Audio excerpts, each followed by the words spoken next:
ગામડામાં એક ભાઈ બીજા ભાઈની ભેંસ ચોરી લીધી ને એમાં મારામારી થઈ, ફરિયાદ ફાંટા થયા, ધબધબાટી બોલી, કોર્ટમાં કેસ આવેલો કે મારી ભેંસ આ ભાઈ ચોરી ગયા છે, તો કે ભેંસ અહીં લઈ આવો, તમે તમારી ભેંસ હોય તો ઓળખી જાઓ. 30 ભેહું ભાઈ મેદાનમાં લઈ આવ્યા.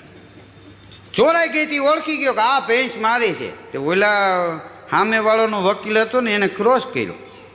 એ કે બધી ભેંસું કાળી છે, તમારી ભેંસ કેમ તમે ઓળખી ગયા? તો આ માલધારી કે તમે બધાય વકીલ કાળા કોટ પહેરીને બેઠા છો, તમારા ઘરના આવે તો કેમ ઓળખી જાય?